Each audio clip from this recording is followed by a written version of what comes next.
All right, guys, welcome to another special edition of Stoppage Time in-game betting. I am your host, Carmine Bianco, along with Nick Borrman.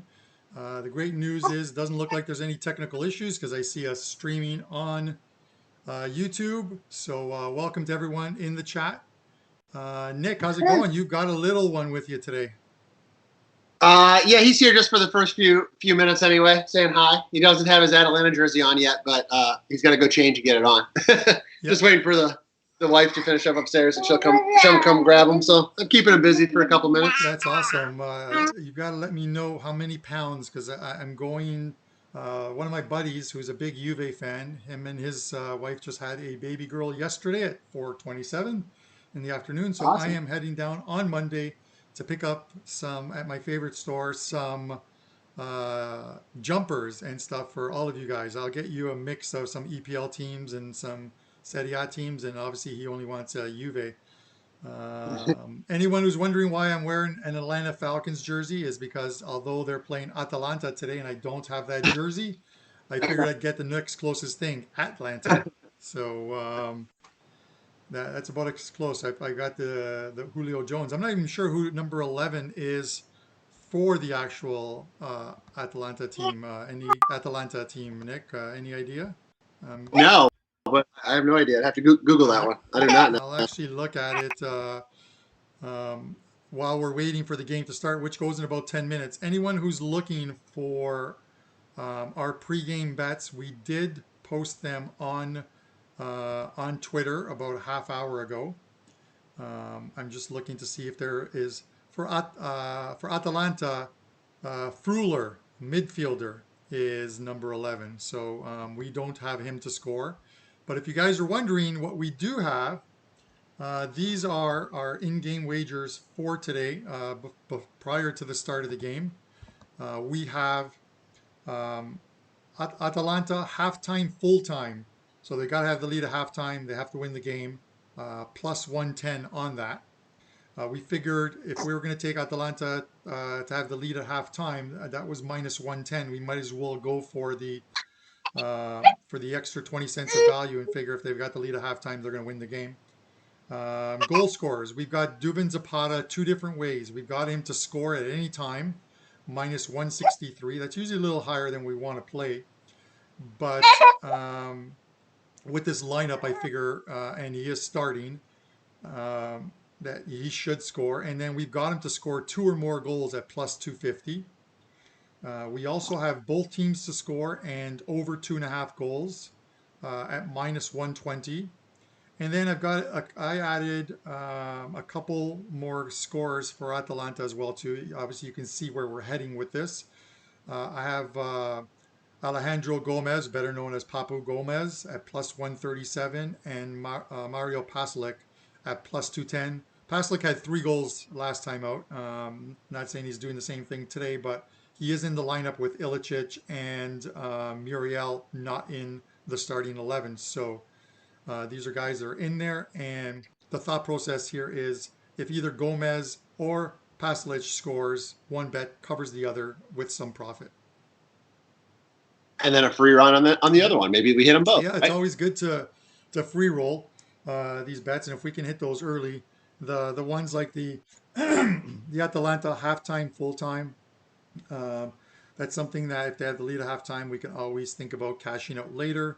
The over 2.5 goals and both teams to score. Obviously, we're going to need Verona to score, but I do think they're going to score. I think you feel the same as well, right, Nick? Yeah, they.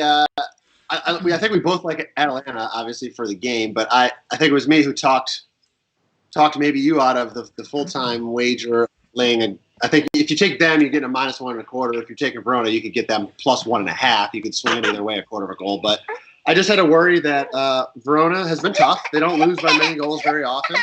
And there was a chance that they could, if they were even down by 2, that they could come back and backdoor something in the end. So I had a little worry. So I wanted to start with a halftime wager and then go, if everything's going the way we want, we can always get something on the full game as the game goes. But I do think they're going to come out quick, Atalanta. But I do think Veronia's going to score at some point in All this right, game. no problem.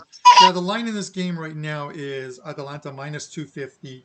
The draw is plus 400, and Verona is plus 600 in this game. That's the line where it should be right now. Atlanta on the road shouldn't be much bigger than that, especially, Verona. Uh, Verona have played well, so I expect them. I'm going to take I them up for 30 seconds. I'm back in All 30 right. seconds. I'll Keep continue. going. I'll forge on. Don't worry about it. The thought process here is, yeah, Verona are playing well. They're in ninth. Since the restart, their last four games, two draws, two losses.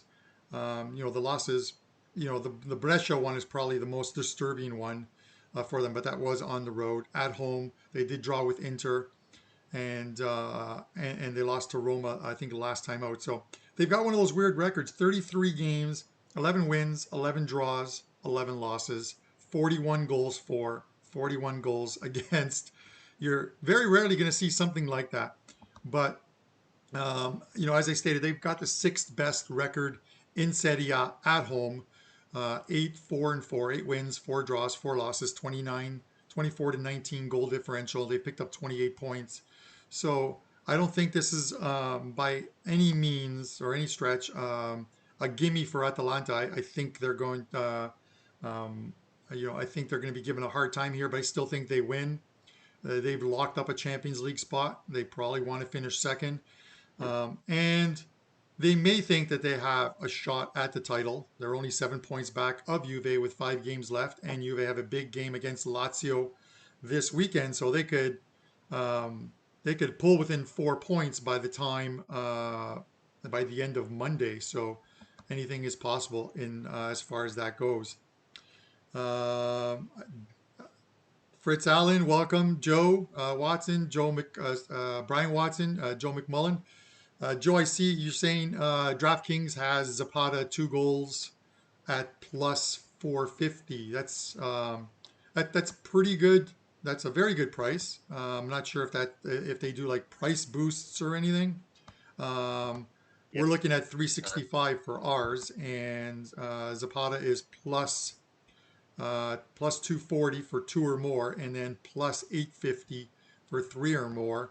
I'm not sure if that price, that 450, is for him to score exactly 2 goals. That's something you might want to look. But if it's to score at least 2 goals plus 450, that's a great price, all considered. Nick, any before we get going, because the game starts in about 3 minutes. Any exact scores that you might want to get in before we hit the air here? I'm seeing 3-1 Atalanta at 10 to 1 plus 1,000. That seems like a possible scoreline. I liked because we were kind of on them in the halftime. I like the 1-0 or 2-0 at half, but I like 3-1. I think that's very likely to All happen right, in this game. I'm Yeah. going to lock in a bet at 3-1. The great thing about this is obviously if Verona get a goal, hopefully not two. If it's one of those ones where in the second half it's 2 to 1, we can easily get out of this wager with a nice profit. Kind of like what we did with the 1-1 draw in the Arsenal Tottenham game, where we made Yep. 300% on our money, and that was paying plus 600. This is plus 1,000, so we would get a much better price as far as that's concerned. Yeah, that's a perfect example of you ride something until the price makes sense to go ahead and take the profit. I mean, it was what less than 10 minutes left in the game, or around 10 minutes left, and it was still 1-1. And I mean, even at halftime, it was 1-1, and they were giving us a profit on the cash out at 1-1. So we waited, got to about 80 minutes, and then we said it was 3-1 at that point, right? And we said, I think it's time to go ahead and take this. Let's not sweat these last 10 minutes. That's when something can always happen. And then we cashed out for 3-1. 2 minutes later, maybe three. Yeah. Tottenham scored, so that worked out awesome. I'm just sorry. I'm just sending a message to our technical guy, letting him know that we're all good on the video. Everything's working good. Yes. Okay. So the guys in the chat say that it's to score at least 2 goals. At least two. So that's good. All right, this game's about to start. They're just going through their pregame ritual. Just to let you guys know, okay, we're watching this game live on Bet365, so that is in real time. Obviously, because this show is done over Skype, there's probably about a 30-second delay from the broadcasting of what we're doing to what you guys are actually hearing and seeing on the show. So I know this game in the States is on ESPN 2 or plus 2 or ESPN Plus. Actually, just regular Oh, ESPN is this it? morning. So, Yep. you know, what I mean, if you're hearing us celebrate a goal 20 seconds after it happened, it's the delay and it's not really not really us. So it's tough sometimes doing a live betting show, but the good thing is we can actually watch this in real time and react in real time and get you our bets in real time, as opposed to sometimes we've got to actually watch the game on a bit of a delay, and then it's also delayed again. So we're good as far as that goes. Alistair Cook, welcome. Help, is this an easy over 2.5? I believe so. Yeah. Obviously the price on 2.5 is high. The actual game total is it 3.25, Nick? 3.25. We got 2.5 by taking both teams to score, right? And over 2.5 the combo, and that's what, minus 130. Yeah, So yeah, to over 2.5, that's got to be minus 200, I would think, or maybe more. yeah, over 2.5. I'm seeing is at minus the 250. Um, 250, okay. the in-game line as it's starting right now is um, for in-game betting is 3.5 with the over at even money and the under at minus 125. Obviously that'll change as it goes, but usually a 3.25 pre-match will go to 3.5 just as the game is starting as your betting option, and then it'll change as the game progresses. Yep. So I don't know if you touched on this while I stepped away for a minute. The full game line. Did you talk about the minus 1.25 number and what our intention is there I with I Atalanta? did not, but this is a good chance for you to jump in as the game starts. All right. Well, again, we took the halftime line. I wanted to do that. I think Atalanta comes out fast. We both like them in full game. I had a little bit of a inkling or a gut feeling or just an uncertainty in the number that just said wasn't comfortable laying the extra quarter of a goal on Atalanta for the full time. Just Verona's tough to beat. They don't get beat big very often. And I could almost see something like if Atalanta was up by 2 goals, that maybe Verona sneak one in late just to cover that line. So I was nervous about it. So I suggested to Carm that we go first half. And then if, 20 minutes into the game, we're still 0-0, that perhaps we would be able to start looking at Atalanta -1 and lay just the goal without getting that extra quarter. So at that point, we could possibly catch the halftime, cash it. And again, it takes away a little bit of the worry. But I didn't want to not get something in on Atlanta pregame because if they score early, which they often do, that -1.25 would quickly jump to -2 or at least -1.75 or possibly higher. So I didn't want to miss out either. So that was the idea behind the halftime bet this morning. Absolutely.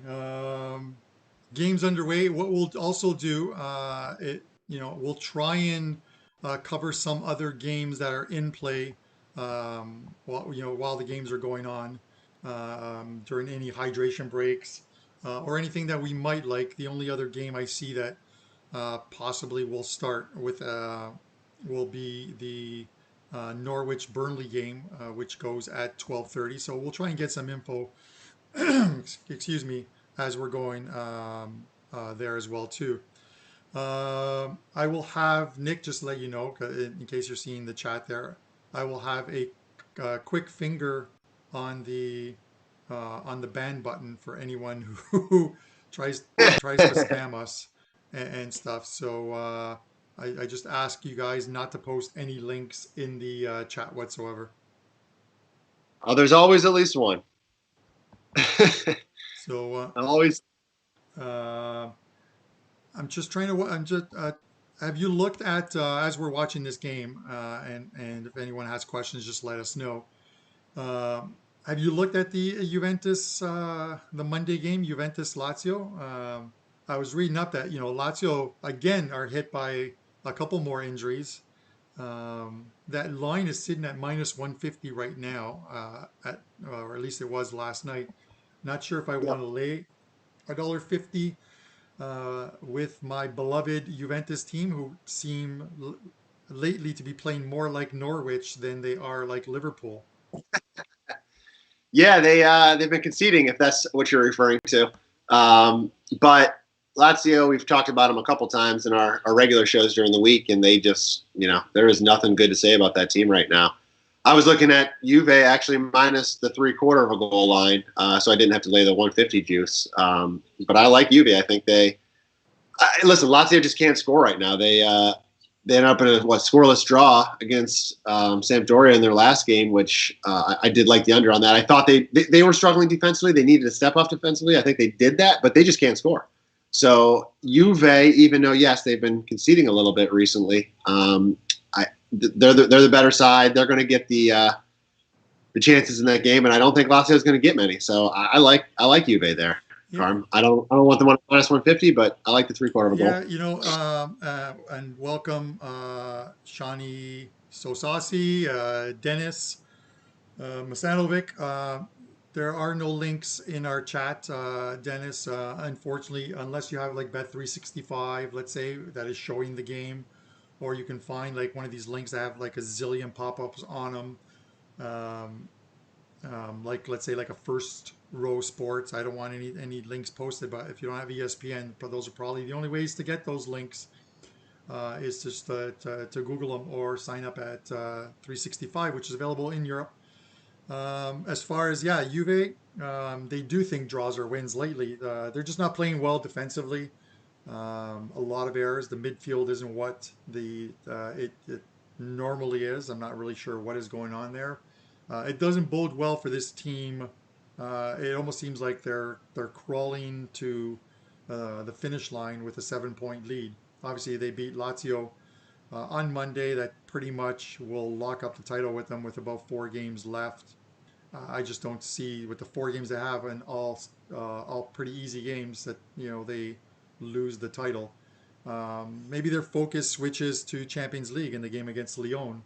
Again, I'd rather a team is winning and playing well, much like a Real Madrid, who won all 10 games after the Yep. restart. All 10 games. That's absolutely impressive. Went on to win the La Liga title. If you guys listened to Nick on Stoppage Time, he gave you a prop just after the restart on taking Real Madrid, who at the time were in second place, at plus 250. And that turned out to be a pretty easy cash. Well done there, Nick. Yeah, I mean, their schedule was just, I don't want to say a joke, but it was easy. They didn't face hardly, I don't think they faced anybody in the top 6 through their last 11 games when they restarted. So it just looked like, and Barcelona had several tough games, so it just looked like it was set up for them to get it, and I thought the value was good. So, yeah, happy to be able to cash that one. Atalanta's got, so far in this game, Atalanta's been the one so far with the pressure. They do have a shot on goal. It's kind of a weak header. I'm sure you saw that. But at least they're the ones with the ball in Verona's half. So all's good so far. Verona's pushing down the field right now, but right back around to Atalanta. So no worries there. Yeah. Everything, it's early. It's hard to get a feel sometimes in the first 6 minutes. Anything can happen in just a short period of time. But I don't know. I'm excited for this game. I can't wait to watch this. I think everybody I see all over Twitter and everybody that I've interactions with is just loves to watch this team and is always just like, excited. I guess everybody likes to see people score, right? Yeah. So team does that. There's so much fun up the field. They're very vertical. There's not a lot of horizontal possession type passing. They are just straight up and down, and it's over a course of 90 minutes, it's hard to keep going with these guys. So you mentioned Juve. If they beat Lazio, probably lock up the title, and I agree. The only team, honestly, that could catch them is probably this Atalanta team, who's just playing phenomenally. They're 7 points back, but with 5 games to go, that's a big task unless Juve really drop a few, which I don't think that's going to happen. As you said, their schedule's pretty easy coming in. But this is probably the only team left that's going to put any sort of pressure on them. I don't think, even if Lazio somehow win against Juve, I still don't think they're going to put any pressure on because I haven't seen anything from them, and I would almost say the Juve game, if they did win, that would probably be a fluke. So I think it's this team you got to look out for more than anybody. Yeah, it's what it's really weird. Sort of moving forward, they're um, for lack of a better word, you're sort of like the sexy team, the one that everyone likes because they're playing very well at Atalanta. They're scoring goals. Everyone loves a team that scores goals. It's just it's just the way it is. You know what I mean? Like a Barcelona when they were doing it, or a Real Madrid, or a PSG. Yeah, I saw a PSG played a friendly yesterday and they won like 7-0 against some team from Netherlands or Denmark or somewhere out there. And they played like 4 30-minute halves. They like teams like that. Uh, it'll be interesting when we see PSG and Atalanta. You know what I mean? They're going to go into that game with a team that they're not afraid to. They're not afraid to play. They're going to play the same way against PSG as they did when they went to Turin and played against Juve. They're going to win. They're a fun team to watch, and they're doing it with a payroll that isn't as big as all the other squads. Like I saw I think it was just before the Juve game, they put the starting 11, what they've paid for these players, and they've got some real good deals there. I can tell you that much. Yeah, and that's with these. It's interesting you bring that up. The hard part about teams that don't have the big payroll budgets is you have a short window usually to succeed because those players don't last long because they get bought out for dollar amounts that Atlanta would be foolish not to be able to transfer somebody for. Ajax was a team last year that was kind of like Atlanta where they were the Cinderella story. They were scoring goals at will. They were tough to beat. They made it all the way to the semifinals of the Champions League and arguably should have won that game against Tottenham and made it to the finals. But they everybody left. You got Ziyech going to Chelsea, and it's just hard to keep guys on small numbers like that when they perform so well for a team. So at Atlanta, how long do they have? I don't know, but this year you can guarantee they're going to be going balls to the wall, for lack of a better way to say it, to win everything they can this season because there's not going to be many that they're going to have this lineup. Yeah, the thing with this team is, and I looked at a lot of the like on Opta and a lot of the analytical stuff that goes with this team, but this team, they're so well coached in the sense of, and this is how they score goals, or one of the reasons why they score goals is if you watch their attack, they have 4 or 5 guys in the attack that are running different routes to pull defenders from that back line away from the play in which they're actually going to go to. So you've got like a left back, like the wing backs making different moves to the outside, cutting towards the middle. They're essentially setting up plays which they work through throughout the week in morning training, and it is working to a T. They just get the holes, they find the passes, and they're scoring. It's unbelievable. And those are well coached teams. It's just like I mentioned, the coach from my God, I believe it was Cagliari, Cagliari Sassuolo, De Serbi, and he's a coach that he's got his team playing on the front foot at all times. Um, he's trying to make that team exciting. Doesn't have all the quality, but they're getting results and they're winning. And this is a guy who eventually will get pulled to one of the top 6 sides. When they lay out the money to get him. So it's the way it is. It's just you look at Maurizio Sarri of Juventus, who was with Napoli before he was with Napoli. This is a guy who was coaching like Serie C, Serie B, like all the lower leagues, and then all of a sudden he's in Napoli, and then he goes to Chelsea, and now he's at Juve. So it's the progression of managers and what they do with a team. Yeah, it's interesting to see when somebody switches like that, how much of a difference they can make, for a side. And then you get a guy like who we kind of hate on a little bit. I know Prez does, is like Mourinho, where I don't know. I think it's for me, I don't think many people like him, first of all, and I think it's his overall attitude. Like I said, I'm not a player in the dressing room. I don't know how well those players really like him or not like him, but from an outsider standpoint, he's brass. Obviously, he doesn't seem like a guy that has your back at any time. Or he'll quickly throw you under the bus. So I feel like, I don't know. He keeps moving around and somehow getting jobs, but I have to think his run is going to be short. It seems like he's more poison and distraction to a team than he is helping a team managerially. So, but other guys that you mentioned, yeah, I mean, it's interesting to see them, how they go into a side, change that side, employ their tactics. And, usually we talk about, short-term boosts to a side when you have a manager change. Oh, here we go. Oh, man. Atlanta had a beautiful chance there. Yeah, I was slightly ahead of you on that one there. Corner kick. Okay. I thought you might be watching on 365, but that was a great opportunity to go up 1-0. Yeah, bounced right through. I did not bet corner kicks today. I'm not really sure why I forgot to do that one. I did not bet corner kicks in this game.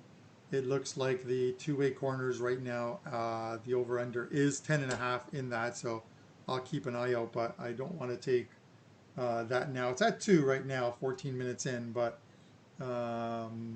which is probably about right as far as this game goes. Atalanta is minus 225, the draw is plus 350, and Verona is plus 500.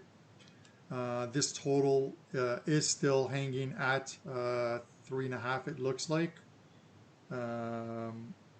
Plus 137 on the over, or you can take 2.5 and 175 on the over, which I wouldn't recommend. So yeah, I'm just keeping my eye on that Asian handicap -1. Once that price range gets into a number we're comfortable with, I think maybe we'll look to do that. That goes away as soon as Atalanta scores, if they score in the next few minutes. Yeah. But I'm kind of keep my eye on that right now. It looks like it's still a little high, around -133. Not terrible. Yeah, no. But welcome, Brian Silverstein, to the chat. Thank you for dropping in. Who was it? Alistair Cook asked about thoughts on the AC Milan game. I know, Nick, you like Bologna on that one. Yep. I feel like there's going to be some goals in this game, but the way you want to likely bet it, if you can bet in game, is the total I think sits at 3, shaded a little bit. I think maybe to the under. What you would probably do is wait to bet it about 10 minutes in game. Hope that there's no goal scored in the first 10 minutes, and you'll get a 2.5. That's how I plan on betting it, even though I did have an in-game wager already at over 3 in that game. This AC Milan team is in form right now. More times than not, and a great percentage of the time, I'm going to say, if you take an informed team and you're getting a good number, you've got to play them just because they're playing very well. I had them last week. They went down 1-0, I believe, at halftime. And at no point did I think, even down at 1-0, I continued. I bet them at halftime. When they tied it up, I bet them again in game. I just figured that they would cover the original line of 1.25, and they did. They won 3-1 in that game. Nick, I won't be betting Milan to win today, but so I'm happy with 2-2. How's that for you? That works for me just fine. Yeah, Milan is definitely an informed side, and you're right. I mean, they were down 0-1 and scored 3 unanswered goals and covered the number for you. And Bologna is a team I think that's been underrated all year. They sit low in the table, but if you look at their expected goal numbers, they're not nearly. There's about a 15 goal differential from what they've actually scored to what they were expected to score, which is a big number. So just means they're underperforming their metrics, their chances that they're actually getting on the field, and those things over time tend to work themselves out. And when you see gaps like that, I usually like, a lot of times you'll see, at least in my opinion, you see lines out there that make sense based on the table position of teams, because that's what a lot of people will kind of quickly look at. But I like to look behind the scenes, and I know you do too, Con, with the expected goals, because that tells a better story of how the teams are really playing. And when you see a big discrepancy like Bologna actually has, it often provides value to them. And this was a good situation. I took them last week against Napoli, and another one where they ended up drawing 1-1, and they were they were arguably the better side the entire game in that match. Napoli scored in the first 5 or 6 minutes or something, and then Bologna came back and tied them in the second half. But again, it's just a team that I think is underrated and has provided plenty of value this year on it. They don't lose by 2 goals very often. I'll say that. Yeah, no, I completely agree with you on that. Welcome. He's finally able to catch the show. Paulo da Silva, obviously, I know that Paulo is a fan of Portugal, Portuguese descent, and it's a shame that we did not have the Euro 2020s this year. Um, I mean, a lot of the guys on that team are in form right now, doing extremely well. Obviously, Bruno Fernandes, Cristiano Ronaldo, Joao Felix.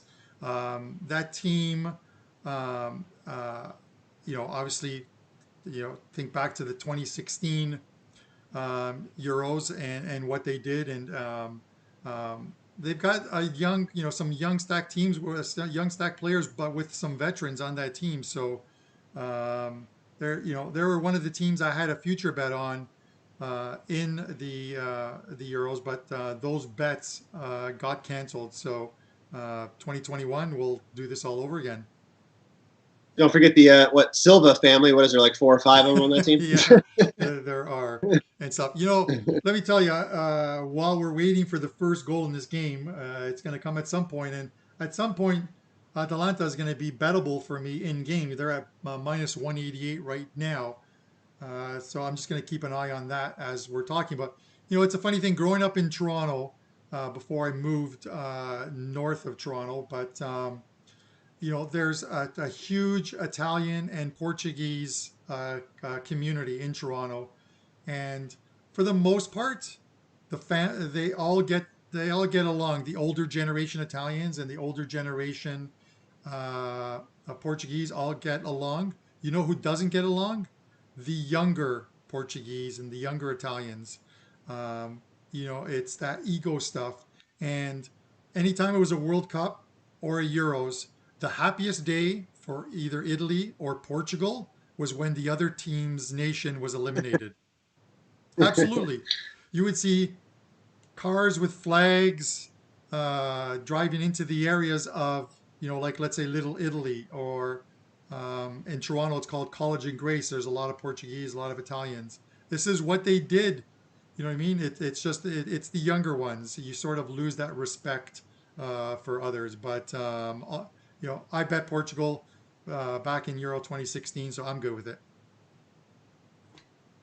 I see the -1 number has come down to about -105 right now, which is what I was telling you before game. I thought if we got to 20 minutes, we should be able to hop on that if we felt like it. All right, I'm in.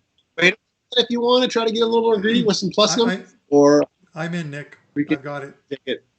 Time to go. That wager is in. So we're in on Atalanta. Where are we here? -1, and that was 1.980. So it's essentially -105, like you said. So we are in. Our in-game bet is now in on that. We are in on that one. So that's our first in-game bet. And this one's a little bit bigger than our normal pre-game bets. So this is the last of 4 shows. We're continuing this on Saturdays, but this is the last of 4 shows for where all the money raised will go to a charity in Vegas.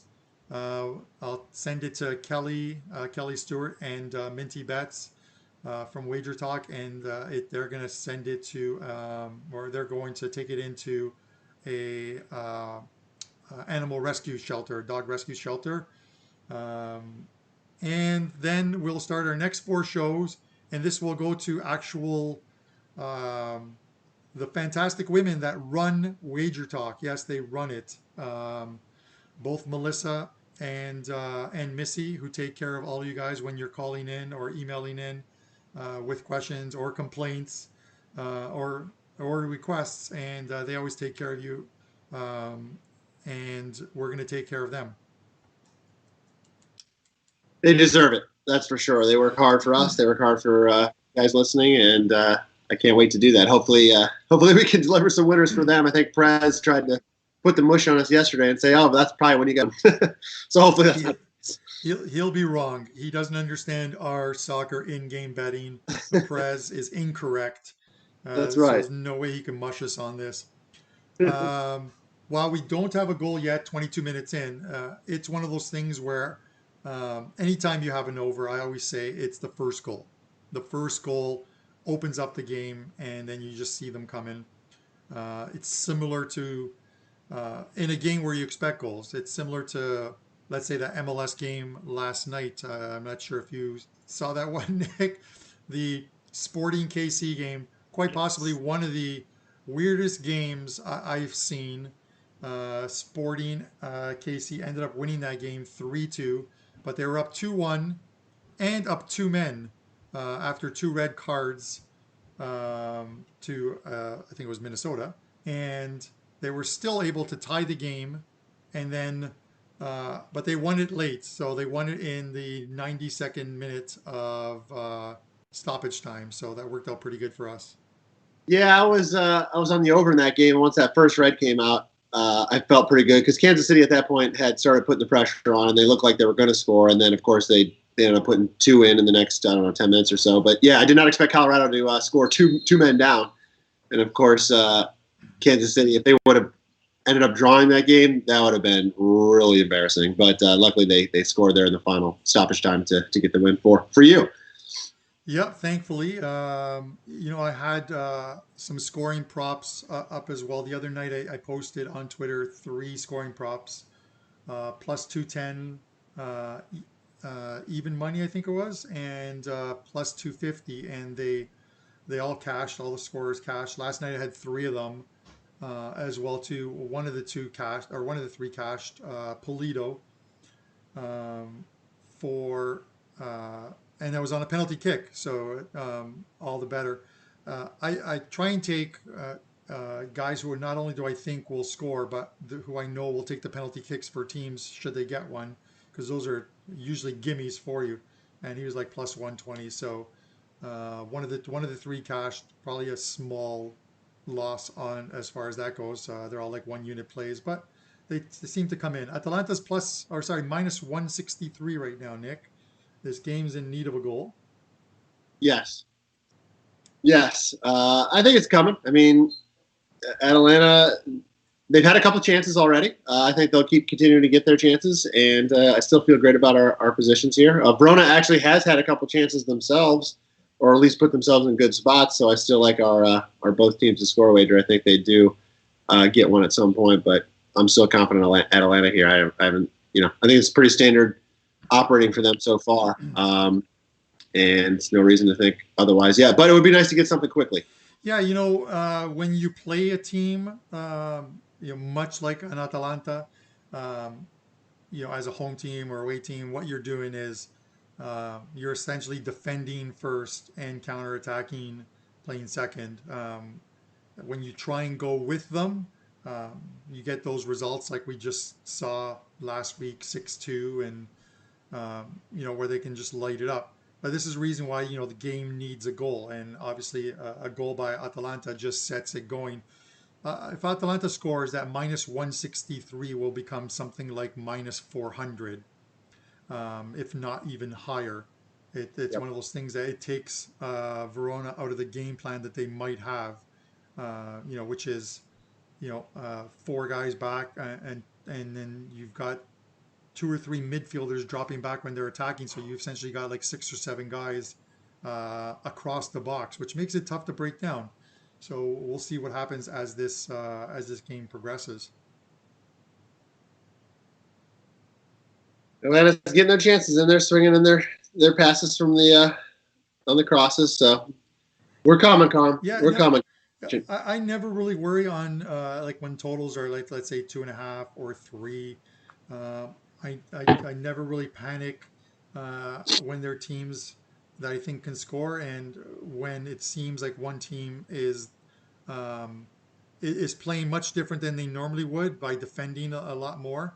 Because once that goal does come, they're pulled out of sort of that comfort zone, and they've got to revert back to how they normally play. So that's why if you see like a 2.5 in the game, which I believe, if I'm looking at it, the game should be 2.5 right now. Sorry, boys, as I scroll down.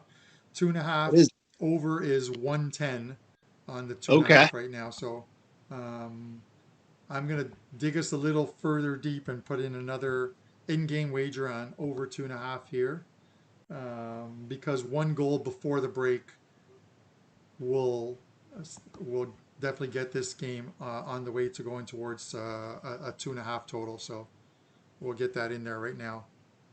Yep, I like that move. Any questions in the chat? Okay, some guys don't want to relive that game. Yes, it was Colorado. Um, yeah, I know. I completely understand. It's no matter what side of the coin, as you guys are talking about in the chat, you're on when those games happen. And this is the MLS. Um, you know that they talked about the temperature last night. Even that 10:30 game Eastern time, the temperature on the field was still 83, which is unbelievable. That's what makes those morning games a little tougher, and we tend to see those morning games fizzle out a little bit, totals wise. Um, the evening games have been exciting, and you want to talk exciting? El Tráfico tonight, LA Galaxy, LAFC. That game is, even if you're not a fan of MLS, that's a game you've got to watch tonight. It's going to be a good one. Those games never disappoint. It was always a lot more fun, or well, I guess we don't know if it was more fun, but it was very fun with Ibrahimovic in there because Mr. Hollywood would put on the flair and find a way to score goals, even when he would just take shots from anywhere on the field and somehow they'd be going in, and then he'd do his his thing, bragging around the field, and it was fun to watch. I remember last year. I don't remember if they went up 2-0 really quickly on Ibrahimovic's goals, or if it was just one. But I just remember I was on the game, and I remember Ibrahimovic had scored two at some point, whether it was both back to back right away or if there was another goal in between. I can't remember, but I just remember watching him, flaunt around the field, and that's what that series has produced is a lot of high scoring, a lot of high flying type of games, and even watching the Galaxy in their first game, they didn't win, but they produced a lot of chances in that game, and they were definitely over Portland. I think the better side at the end of the day, but I think this game could be a lot of fun to watch. Yeah, no, and I'm kind of happy to see for the Galaxy. Obviously, Javier Hernandez, better known as Chicharito, finally score a goal. Yep. I did a radio show the other night, Sports Rage, with Gabe Morrissey and Cam Stewart, and we were talking MLS, and we talked about Chicharito and the fact that the guy was just absolutely snake bitten in that game in which they lost. They lost. I think the final score was 2-1 that they lost, but Chicharito missed the penalty. He hit the crossbar. He had two chances right in front of the net where I thought, just get him on net and their goals, and he put them right by the right post both times. And when a guy is snake bitten like that, it gets in your head. And this is a guy who played for Real Madrid. He played in EPL. I think he played for West Ham, and he played for another team. Um, Sevilla, wasn't it Sevilla? yeah, it slips my mind, but the man has played for a lot. It's tough to think that the MLS would get in his head, but it's the thing of not being able to score, and when you're missing and you're expected to score, and then there's also the thing hanging over his head as he was brought in to fill the void left by Zlatan leaving and going, to Serie A and AC Milan. So he finally did get a goal in garbage time type thing to make it a 2-1 final, but um, maybe that goal helps him, and I might actually look to take him as a goal scorer tonight in that game. Yeah, he had a lot of chances in that game. I see G Sports doesn't like him very much. Yeah, there's a lot of poachers, in many leagues where these guys just seem to be in the right spot. Not pure goal scorers, but they just seem to find, um, themselves somewhere at the right time to get a goal. I'm trying to think of some of them that come to mind, but and I'll mention them when they do. But it's just the way it is. Sometimes it's like that rebounder who knows. Dennis Rodman used to talk about, or if you watch The Last Dance, talked about he studied his own players' shots to see where the rebounds would be, where they normally would Yep. be, and he positioned himself each and every time in a certain spot, knowing that if the guy missed, he was going to get the rebound. That's you put in the work, and it's the same. I think sometimes as far as football here goes, in being in that little pocket of space where if it comes to you, you're tapping it in. Another shot there for Atalanta running up the field. So again, our chances are. I didn't even look. Is Muriel and I don't think Ilicic is in the lineup on the bench, but I believe Muriel is on. Muriel should be on the bench. looking right now. Yeah, I see Muriel in there, but yeah, right. Ilicic is who they have in the second half. They have so many goal scorers. It's they can bring in anybody at any point. If you could take out a guy like Zapata and not miss a beat, it's pretty impressive, and they can certainly do that with those guys. So just wanted to see if they were available for second half if needed. Yeah, and let me tell you right now, if the unlikely event that this game ends in a 0-0 draw and the Prez mushed us, I know where he lives, and I will literally pee in the guy's pool while he's asleep. So for mushing us or whatever. So or lets air out of his tire or whatever. I'll do one of those things. But West Coast, welcome. G Sports, welcome. Uh, we're hoping that we can get a goal. These games are a lot more fun when there's. I think this is the longest. This is the longest we've gone without a goal in the game on the show. Juve scored quick.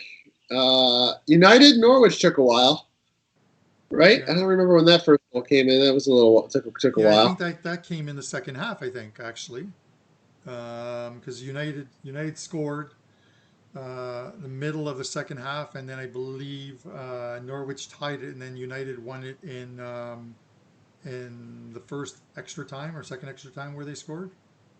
Yeah, correct. Yep. Yes, everyone on this team can score. It was funny. I think when if you use a site like let's say flashscore.com, usually an hour before the game, you can click on the game and it'll show you the starting lineups for the game. But it'll also tell you who's not playing, and most of the time it's accurate. Sometimes it is missing something. But there was one game where I sent it to Nick and I'm like, um, this they had the coach missing the game for a red card, but they had him under the players. So I was like, all right, the 63-year-old coach will not be in the starting 11 today. I think he was going to flash up and down that field. We are still waiting for a goal. It is coming. It's a shame that this isn't your standard day where there's EPL action as well too, where we could at least comment on what's going on Yeah. elsewhere. There really isn't anything going on elsewhere as I click on the live games, unless you're betting Belarus. There is the English Championship is going on, and apparently there's plenty of goals there. Blackburn 4-3 over Reading, Fulham 5-3 over the Sheffield Wednesday, and Queens Park Rangers 4-2 over Millwall. So, You don't usually see big score lines like that in that league. so you see some of these score lines near the end of the season, last couple of weeks, let's say, where there's nothing at stake other than padding your stats. True. True. Wasn't there an 8-0 game last week or the middle of this Yeah, week? there was. Was it West Brom or Wigan? I think it was Wigan Yeah. that scored eight. Yeah, that was a pretty bad score line. So we looking at these odds. Atalanta is minus 150, so it's come down basically a full dollar off of what the pregame was. The draw is plus 250. Verona is plus 450. So those have come down plus 150 each because the draw was 400 and Verona was plus 600. Still nothing. Uh, Still nothing exciting to report here. There's not much we can do until that first game is until that first goal comes. So we'll keep an eye out. Anderson Klo, the goals second time, I guess second half 2-2, hopefully. Ron Walsek, thanks for joining us. Appreciate it. We will look at some of the Sunday games once we get into halftime because we got 15 minutes to fill. And with today being such a dead day, and we will cover, someone asked me, we will cover the FA Cup. As far as discussing it, we'll discuss it at halftime, Nick and I. And tomorrow's a huge day. There's about 18 games in the, um, obviously, the Premier League, an FA Cup game, a big one. Um, Italy Serie A and Spain's La Liga. That's another one, Nick. It's the last weekend, last match day of La Liga. Are you looking at totals? And if so, is it the same mindset where it's the final games for everyone and anyone that don't have any, let's say, Europa League implications or any relegation implications that uh, look at the overs? Yes, I also like to look at the underdogs in these last week or two as well because I don't know what it is. They seem to, I don't want to say care more. Maybe the other team cares less. I'm not sure, but a lot of those dogs cover. Right, last week, I guess last week, midweek, Thursday? Was it just Thursday? Yeah. The last round was just Thursday. I ended up on 5 games on that day with all underdogs, including Osasuna, who won outright at Barcelona. And was 4-1, and I've had good success going on the underdogs in these last parts of the season.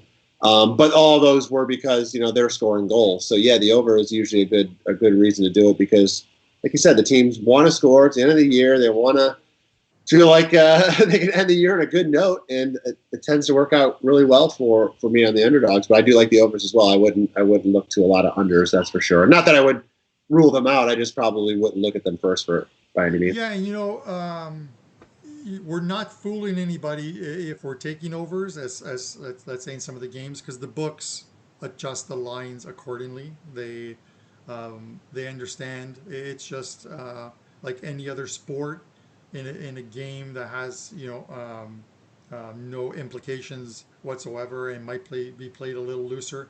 They shade them, a quarter goal, sometimes even a half a goal. So you've got to look at those lines and come up with the mindset first of how you want to go, and then look at the lines. And if there's no value there, you know, games that are normally 2 3/4, which is like a split line of 2.5, 3, that are now 3 1/4, you lose a lot of value there because the where the 3 gave you a win and a push, a 3 now, if it lands on 3, is a push and a loss. So you've got to look at that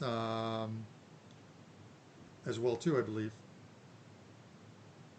Absolutely. I'm just hoping we can sneak in this one. These last few minutes of halves are always. I don't want to say always, but it's a time where you see the better team just figure out a way to sneak one. And City does it, right? Man City does it.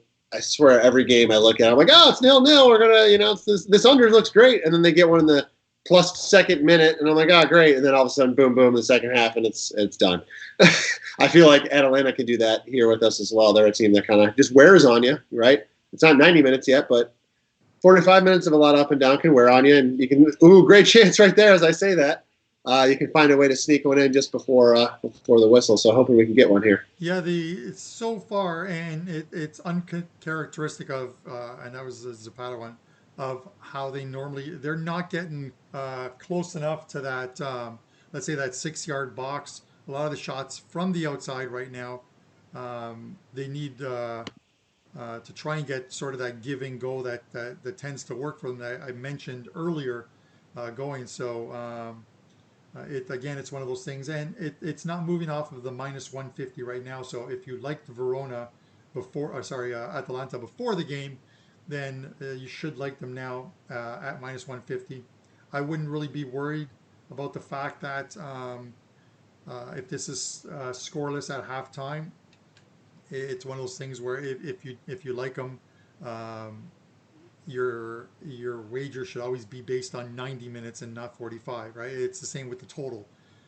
Yeah, we'd love the goals early, but if they come in the second half, the book will never say to you, "Well, we're not cashing your ticket because the all three goals came in the second half." Right? A cash ticket is a cash ticket. And you always see more goals in the second half. I mean, if you ever look at any halftime totals compared to the full game totals, if you're at 2.5, you're going to see not a 1.25 at halftime. Usually, you're going to see a 1. If you're at a 3, you might see a 1.25. So you always see more goals in the second half of games as team makes adjustments, as teams tire out, as subs start to come on. So it's anything.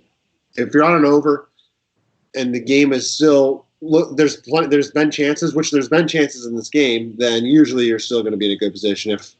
If you're on an over and there just hasn't been any chances, obviously there's still no score, then you might want to look to start to get out. But I still think we've had plenty of chances in this game. Atalanta had one real early on that give and go type play where they got right out in front of the goalie. It was a good save.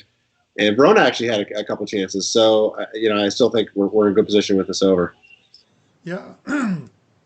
Excuse me. I've got plenty of bottles of water over here to get me through this, but it's funny because I'm sure Nick, or anyone who uses a 365 to watch the games and to in-game wager is when you're watching it and the odds disappear, because their video feed is about 10 seconds behind or so, when the odds disappear, something's about to happen. It's either a goal or a yellow or a red card type of thing, or some type of chance. So as I'm talking to you guys, I've got an eye on the odds, just waiting for them to sort of disappear.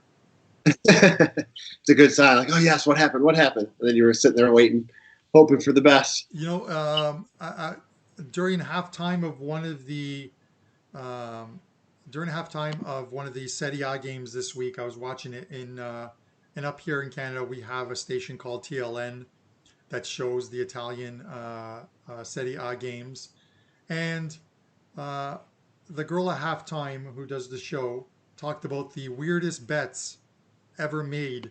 And there was one guy during the World Cup, and then this brought me back to a story which I'm going to get into, who bet on Germany to beat Brazil exactly 7-1 final score. And the odds were, I don't recall, I'd have to look it up again, but the odds were astronomical. And the guy bet like $10 or something like that to win close to like 100,000 or so. I'm not sure what the actual bet amount was, but the guy won $100,000 on a 7-1 Germany result over Brazil. That's one of the score lines I'm even surprised they had, because at some point you just stop offering them because it's just not going to happen. I'm surprised they even had that one. Yeah. And I'll get to that story in a second, but it's halftime right now. It didn't looks like there was nothing as far as hydration breaks or time that I don't even know if they had a hydration break, but it's Yeah. minus 150, 225 for the draw, and Verona is plus 500. I'm thinking here, as far as this goes, that I'm likely going to take Atalanta for the second half. I'll look to see instead of laying the 150, Nick, do you see an Asian line on this game? I'm just going to have a look at that and let you guys know.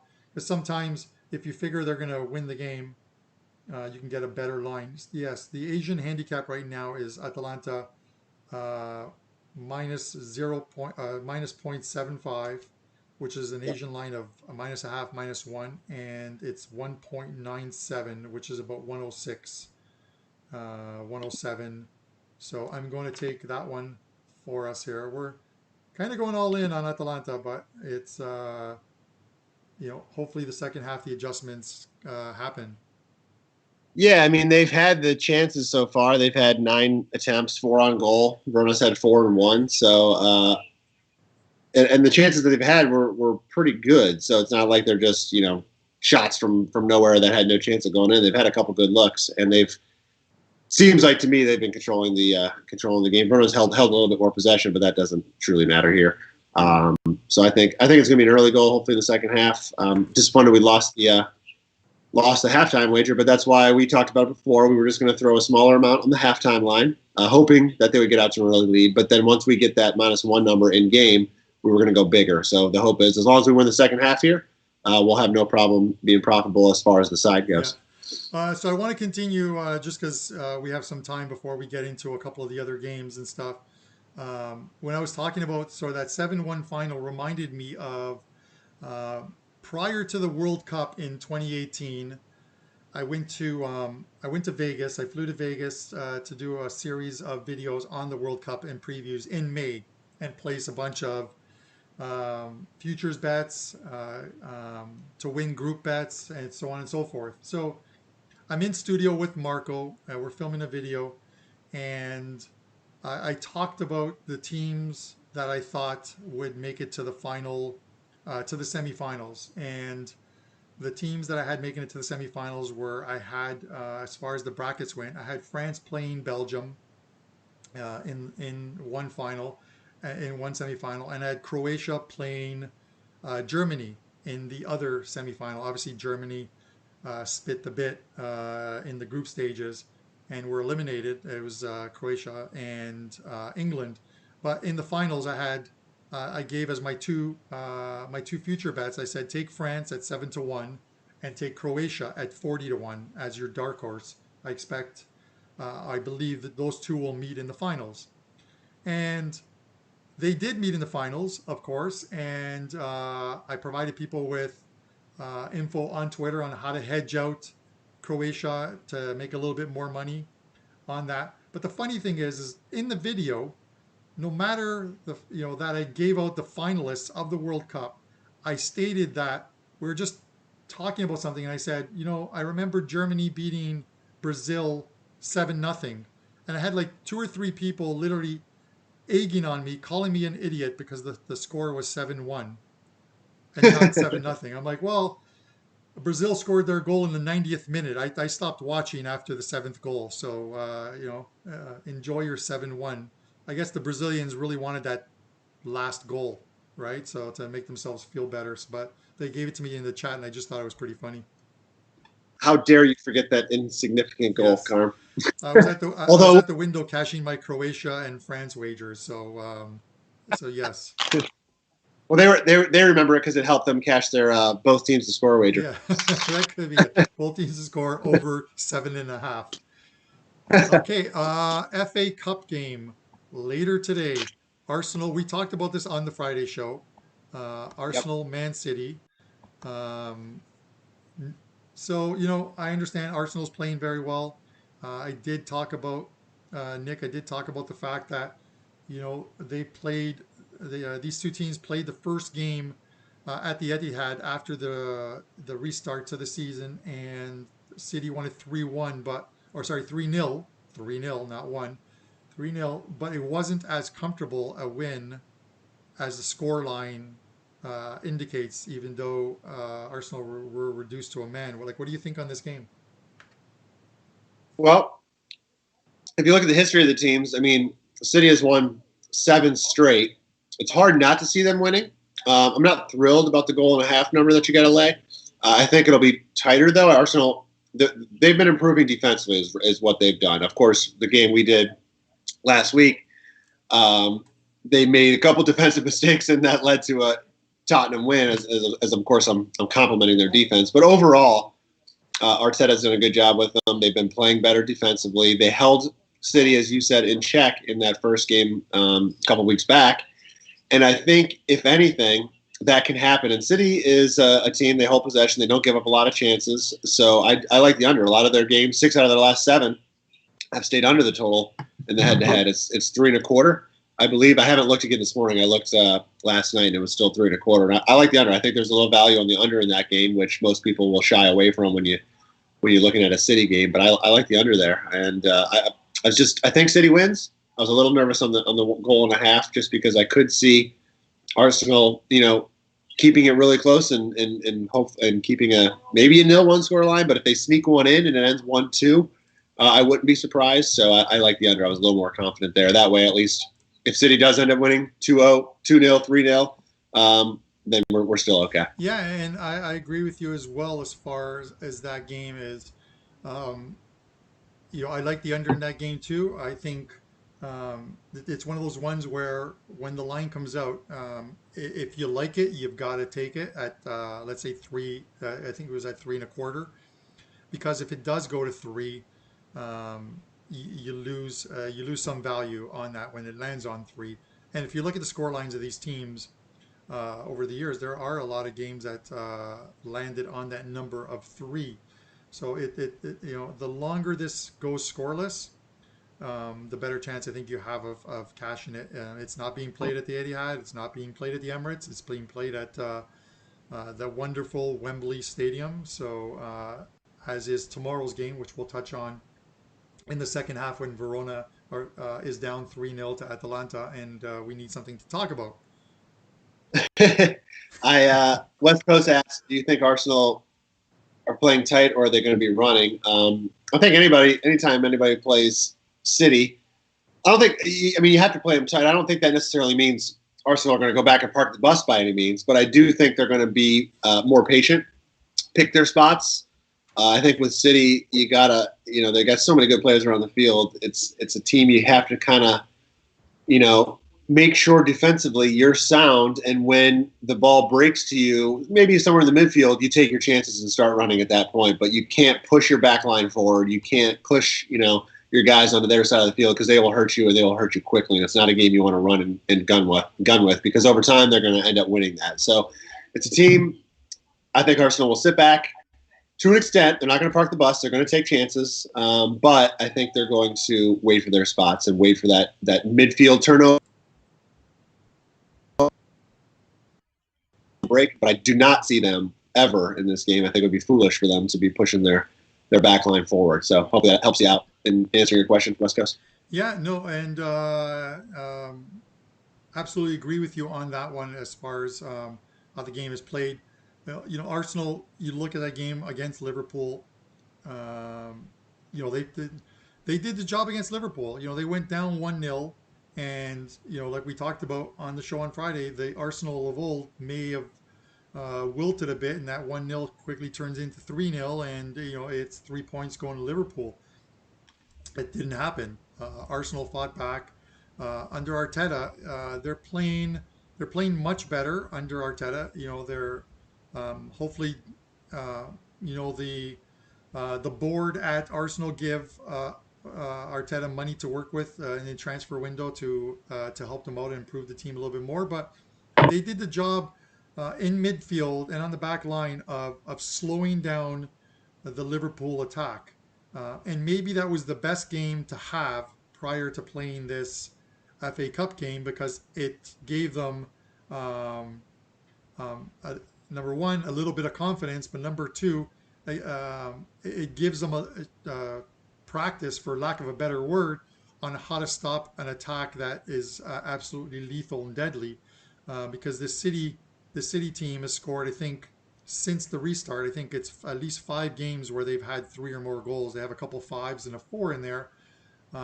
Mind you, those 4 of those 5 games where they've scored 3 or more goals have come at the Etihad, so not on the road. So and this game is played at Wembley, so we'll see what Arsenal can do. Can they surprise them and beat them? I don't think so. It would take one hell of a performance by Arsenal to do that, but I'm perfectly happy with like a 2-0 scoreline. Anything can happen in 90 minutes, right? But I'm not betting it. I'm not betting Yeah. an Arsenal win. But they do have, Kevin was mentioning it yesterday, that they do have the history of the FA Cup, right? Very good history in this event. But, current team is a little different situation, and City certainly are superior on that front. So I like the under. Hopefully that's the one that we give out in the show here that cashes for anybody that follows along. But I personally, we're both staying away from the side, it sounds like. Yeah, and West Coast talks about no fans. Yeah, it sucks for lack of a better word. It really does. in watching these games. And you can pipe in all the noise you want. You can put as many um, you know, things in the stands to sort of give you a bit of a distraction where it looks like fans or what have you, cardboard cutouts and shirts and flags and stretched nylon and whatever they have out there, but it's just not the same. Seeing these guys yell when a guy goes to take a corner or having like rolls of toilet paper and streamers thrown at players. So um, it's one of those things that where we'll get the fans back eventually. In looking at the leagues, I see that Italy talks about um, hoping to have fans back in September. EPL, I believe, is looking to hopefully in October to have fans back. Not sure what's going on in France. They cut that season short, which I think was a mistake. I think they could have waited out a little bit longer and finished their season, but they were the first to cancel. And then I'm not sure what's going on in Germany, but Germany's ahead of everyone as far as the restart and doing things right. So I have to believe that when their season restarts, they'll probably have fans before the rest of us do. Seems like it. Yeah, they've been ahead of the game um, over everybody, really. So yeah, I wouldn't be surprised as well. And you're right. I think France canceled too early. The Netherlands did the same thing. Um, and I think that hurts. We talked about this for the Champions League, right? I think that hurts in your situation. A good thing, Lyon, who's up 1-0 after the first leg against Juve. We talked about this last week about I think Juve minus 125 to advance is good value, just because if you're not playing. We saw this in the first week or two of all these leagues as they returned. Teams were sluggish. They were a little, timing was a little bit off. It took a while to get their legs under them. They weren't scoring that much, and I think Lyon and PSG even who play this Atalanta team are at a disadvantage now. PSG are getting in some the friendly that you talked about earlier, but I think they're still at a disadvantage for not having true match fitness and being 100% ready for this. I like Juve for sure. I can't wait to see Atalanta PSG. That's just going to be fun. Yeah, I've said it before, and this is where as far as betting goes, and this is what this show is about, and this is what we do. You really have to desensitize yourself from teams when you're betting, whether it's against them or for them. You should be betting numbers and not team names. I have absolutely no problem, and I've done it on numerous occasions. Um, I'm betting against Juventus. I'm betting against any of my baseball, football team, or basketball teams that I like because at the end of the day, it's about money. It's about your bankroll. The team doesn't feel bad that you lost, right? They're only worried about their contracts and their standings and their stats. They don't care that you know little Carmine, north of Toronto, lost $500 on a game. They don't care about that stuff. So you have to, and the teams are coming back onto the field now. You literally have to desensitize yourself from that. A few years ago, I think it was 3 years ago, Juve made it to the final against Real Madrid, and I had future bets on Juventus that if Juve won the Champions League, I would have won just under 15K. And what Wow. did I do is the line was so tight that Real Madrid to lift the trophy was minus 107. And that was the perfect hedge for me. I literally Yep. bet just a little over 7K on Real Madrid to lift the trophy. And no matter what happened in that game, after you took out the original stakes and stuff from the future bets and that bet, I was making about $6,800, I believe. I watched the game cheering for Juve, but I knew that no matter what the final score was, that my bankroll was going to go up, and that's all that matters in this game is your bankroll, um, not the team that you support. It's a bonus if they win, and you're making money. But play this game to make money, guys, not to. No one cares at the end of the day about if you're a sports better about whether your team won a championship or not. It's whether you won money or not. That's true. That's my Uh, public I, announcement, public I know service message. I always say it on the other way too. Of when a team that you've backed maybe a couple times in a row, or maybe it was just one game, lost for you. You know, maybe it's not your team, maybe it's just some random team that you bet on, and they've disappointed you a game, 2 games, 3 games in a row. It's easy to go, I'm never betting that team again, right? But it's those are hard ones to throw your emotions out of the window. But if you can, and I recommend you do, as long as the number's there on the next game, keep backing them. You know, it's going to work out over time. Short term variances will happen. You will go on losing streaks like that, even on one particular team, but they will. The value, if it's there, it will work out over time. So never give up on a team just because they are sucking and losing you money. They can win you money just as quickly. Yeah, no, completely understand. In the chat, guys, if you're seeing, I'm not under my normal account in the chat. I'm under the Wager Talk. So any comments that comes from that Wager Talk TV account is from me. It's just because that's the account that I need to use in order to get rid of anyone who tries to spam our chat and stuff. So some guy with a lot of looks like Greek letters in his name. I'm not sure those are what that is, but he asks if Atalanta could score 2 goals. If Atalanta scores with, if they're ahead at the 60th minute, they'll get a second goal. Yeah, I want to think they're going to come out quick here. They do often. I've looked at a couple of their recent games. They do often score. Within that 15 minutes after the break, as adjustments come on and or the adjustments made at halftime start to work for them. So I expect. I'm hoping. Of course, I'm hoping that they come out quickly in the second half. But they are a team that can pour on 2-3 goals pretty quickly, as you were happy to see in their last game in the first half, right, Carm? Where you had them -1 and you had the over 1.5, and I think they both cashed. Well, the over 1.5 cashed in about 10 minutes, Yeah. and then they were up 4-1 or something at halftime. Yeah, absolutely. Um, they went ahead first, then they got scored on, and I had them at -1 for the first half, and it didn't bother me that they got scored on because that gave me the over 1.5 right away. I got that, and I knew that they were good for at least a goal, another goal at halftime. They would have the lead, and they scored three more to go up 4-1 at the half. So yeah, it's just, you know what I mean. This is one of those games where we're just kind of waiting for a goal. Um, we can discuss other games as we go, but we're just waiting for a goal to see what happens.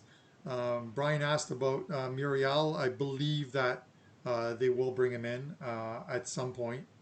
I'm not sure who he slots in for, but we should see him come in if they don't get a goal. That guy, like 15 goals, is like a sub this year. Yeah, Something. yeah. It's weird. Like some teams just get all their goals in the second half. If you look at the stats, and I don't have them right now in front of me, but if you look at a team in the EPL like Arsenal that we talked about earlier, Arsenal last year were a team that were either tied or down at halftime in a majority of their games. And uh, the games in which they had draws at halftime, a lot of them they went on to win, and the ones where they were down, they picked up a point in the second half. I don't have the numbers here, but it's something that because I have a buddy who's here from the UK who now lives north of Toronto, and would come over and watch the Arsenal games. He would talk about it all the time. He would take Arsenal draws at halftime. Yeah, teams do play to a lot of trends like that. And, well, halftime bets, like we talked about, usually the first halves are lower scoring in those draws. I don't know how many times I talked about City before where they were in that situation and then they burn you in the plus stoppage time minutes of the first half. But yeah, those first half tends to be lower scoring, and draws do happen, even with better teams, quite often. So I can see the value there. A couple of guys are talking about the Burnley Norwich game. 1-1 likely. I have I just don't know how you could take how you can actually bet Norwich at all. Just the way this team is playing right now. Obviously they're heading down. They never spent the money that they should have spent, this team, to make them better when they were promoted. Look at what Sheffield United have done. Absolutely fantastic season that they've had, and they're staying up. Well, here we go, Nick. We've got a goal finally. Wait, I haven't seen it yet. I'm behind you. Don't tell me what happens. I will not tell you that. I'm not going to tell you that Duvan Zapata just scored. Yes. Where is it? I'm so far behind you. Are you seeing this, or are you seeing the update on I'm on? watching the game live on Bet365. Why is ESPN so crappy? Yes, well, this is where you should be watching it. Oh, that was an easy turnover. So there we Oh go. yeah. All right. So that'll open up the game. That puts a lot of our plays now. We had Zapata um, to score at least a goal. Now, if he gets a second at plus 250, that helps. That helps cover a couple of the wagers. We have still the over 2.5 in play, which is great. We also have um, Atalanta. We took them minus 0.75 for the second half. So that is looking. The over now, just to show you, the over 2.5 has now gone to minus 138 on the over. That just goes to show you how they're now expecting some goals to come in this game, as you have to expect Verona have to get it going.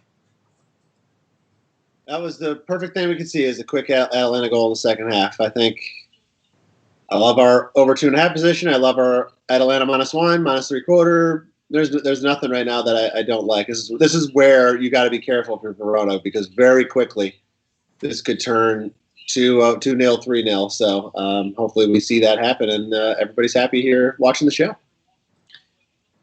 Minus 700 now. It's like I mentioned, in the first half, I thought you can sometimes tell just by the odds of the game. Like Atalanta were minus 150, but Verona were still about plus 500. If it was minus 150 and there was the draw was at bigger odds and Verona were like maybe $2 shorter at plus 350. An Atalanta goal would probably make him about minus 275, minus 300. But when you see the odds on Verona, you know that an Atalanta goal is going to make him minus 500, minus 600, and that's where they are now at minus 700. So um, they're not bettable, obviously, at those odds. The only thing you can really do is, if you think they're going to score again, is to take the Asian line.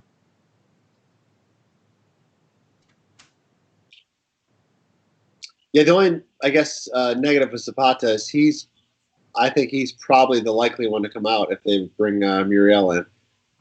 So that second goal might not come if that obviously happens. But at least we got the one out of him.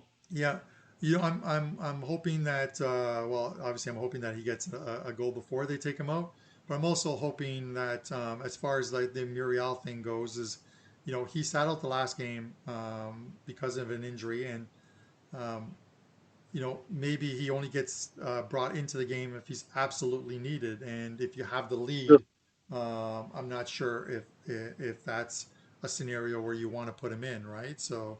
Yeah. Um, these are guys that you're looking forward. I mean, and they've got 4 games left. They've locked up a Champions League spot. Sorry, for next year, Champions League spot. But you're thinking about Champions League this year, and that game against PSG. I'm looking at Connor in the chat. He's smacked my head. I blew it. I guess he was waiting on taking Atalanta and they scored. It happens. Sometimes we've done it before where we wanted to take a team. And you're like, you know what? I'm going to try to get another 10, 20, whatever cents out of this. And as soon as you say that, boom, you missed it. And it's okay. There's always more opportunities later. So you might have missed this one, but hopefully, maybe not in this game, but there'll always be more opportunities. Yeah, it goes the other way as well too. Sure. Sometimes if you have a book that allows you to cash out your wagers, and you're watching the game and um, you're not happy with the flow of the game, and you're worried about a bet that is right now in a winning position can end up losing, and you cash out a little early, And then the opposite happens, and your team scores a second goal or a third goal, and the cash out is almost at full 100%. It's a real bummer. And Nick will tell you, I've done that. I've sent some tickets, and a prime example is was it this past weekend? I believe. Yeah, your parlay ticket. Yeah, I had a parlay ticket, and the last two games were um, Juve double result, which was win draw, and Atletico Madrid to win. Well, Atalanta took the lead 2-1, and then I checked the Atletico score, and it was scoreless in the second half, and Atletico were down a man after a red card. And and they were still offering me decent money. I thought, okay, well, there's a few minutes left in the Juve game. I'm cashing this out.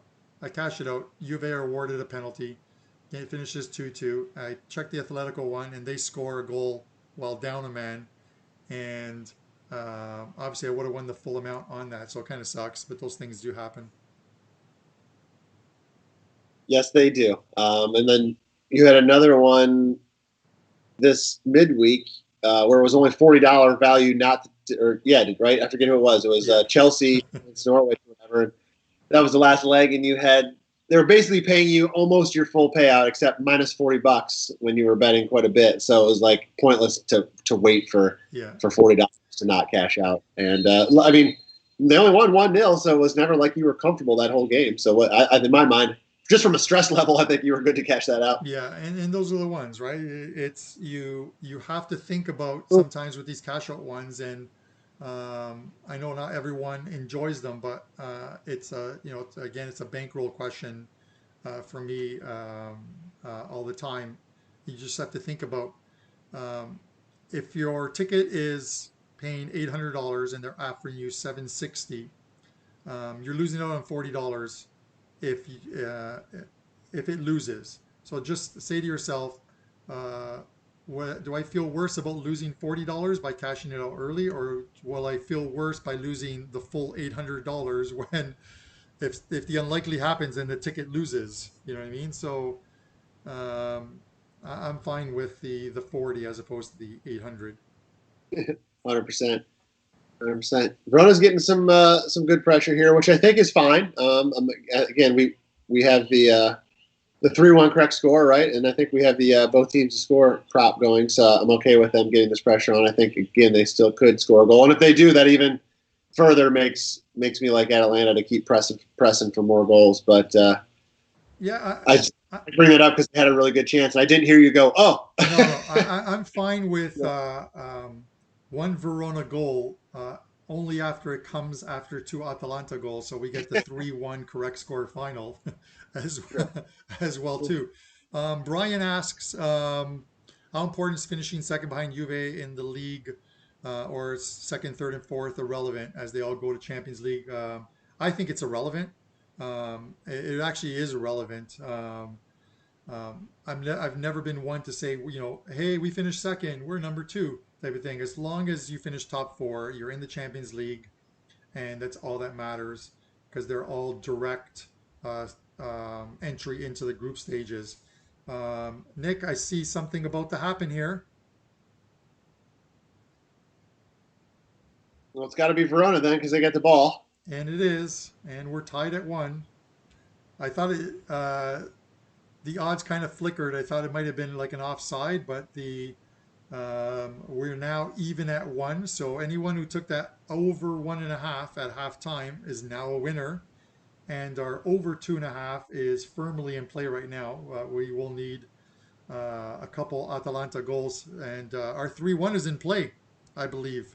Yeah, If I, I mean, honestly, even though we're on the Atalanta side, that goal's good. I mean, it opens, it keeps Atalanta having to score again. Our correct score is in play. Our both teams to score, and over 2.5 is in play. and Our over 2.5 is in play. and it makes it, And and after, sorry to cut you off there, and it might actually make Connor feel good in the chat again because he can get Atalanta now at plus 110. that's right. That's true. So, you know, Yeah, there he just asked. and oh yeah, and Brian actually brings out another point. We have both teams to score and over 2.5. Yep. So, Yep. so that's in So play as well too now. So, 30 minutes. This is what I said. Sometimes the goals come it doesn't matter where they come in the game as long as they come, right? So what was a boring first half is now a game that we can actually enjoy. 15, 14 minutes in, and we've got 2 goals in the second half. This is great. Yeah, I always feel like those goals tend to come early in that second half too. As soon as they come out, teams made adjustments or whatever, and they're trying to do something, and boom, boom, there they are. That was a good pressure by Verona from the corner, and then got a shot off it, and ended up scoring on the rebound. So I think it's a good thing for us that they put one in the net there, even though we're on Atalanta. It's a good game now. They're going back and forth, and I'm hoping that with that goal, Verona doesn't fall back into what they were doing in the first half in defending, but um, the energy level for both sides is definitely up right now. So that it's a good thing.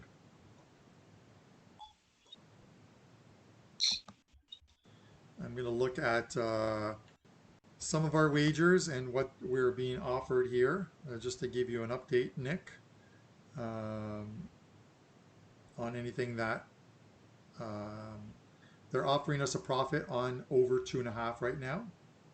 Okay. What else? They are. Let's see what else we have. The both teams. I think the both teams to score over 2.5. They never actually offer you something on that because it's a different kind of prop where you can't just cash it out. Yeah, it's cash outs are unavailable. Both teams to score and over 2.5. So that's perfectly fine. I'm fine with holding off on that one.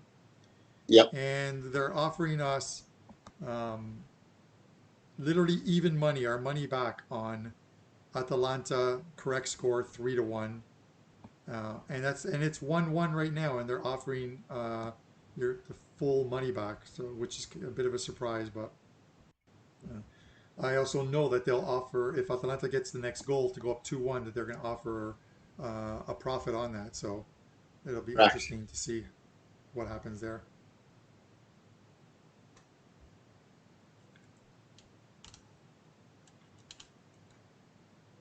Yeah, Luke Moran, welcome to the chat. I am on Bet 365. I believe in the States, maybe Nick can confirm this. In the States, I think only a couple states on the East Coast offer Bet 365, maybe just New Jersey. But up here, uh, the game is essentially live um, on their site, so you can watch it and bet it with the odds beside it. What you see in the middle of the screen is what I'm looking at, but what you don't see on the screen is the game just off to the side on the right side. Um, I um, we thought about actually putting the game up so you guys could actually see it on there. Here's the problem is we don't have the broadcast rights to these games, and if there any complaint comes in, they'll shut down all of the WagerTalk YouTube channel, and there's so many shows on here, I can't put that at risk. So I'm watching it off to the side, and on probably about a 5-second delay to the actual betting lines coming on or off, and you guys are probably in about a 20-second delay. Sorry, I'm delayed behind you, but I'm surprised you didn't groan on that double chance for Atalanta, including Zapata with almost a second right there. That was close. Two good looks. So 27 minutes plus probably about 3 minutes of injury time. So we got 30 true minutes to get another goal in this game for Atalanta, hopefully. And just yellow cards. That's the second yellow card. There's been 7 corners so far, 4-3 for Verona. I think the yellow cards at one time in the first half were 10.5. So it's pretty much where it should be right now. I would guess it's probably still at 10.5 right now in game if I was to look it up. Yeah, we made money on that last week, didn't we? What did we do? We took over the corners, or no? We took We took Yeah, under. we took under the corners and we cashed out Yep, um, probably with about 10 minutes left in the game. We that's cashed right. It out, finished over. and it worked to our benefit, which was great. So I'm just looking to see what we got here, and the match corners right now There, Another one well, for there's 8 now, and the line for corners is 11 right now, but it's off the board, and it's off the board because they're taking a corner. Sometimes one corner turns into two, Yep. which just happened here. So it's one of those, yeah, one of those double corners. It happens, right? So there's 9 corners in this game, but is not one that I wanted to take part in and stuff. Sometimes I'll take the yellow cards if they're high enough to where I can go under.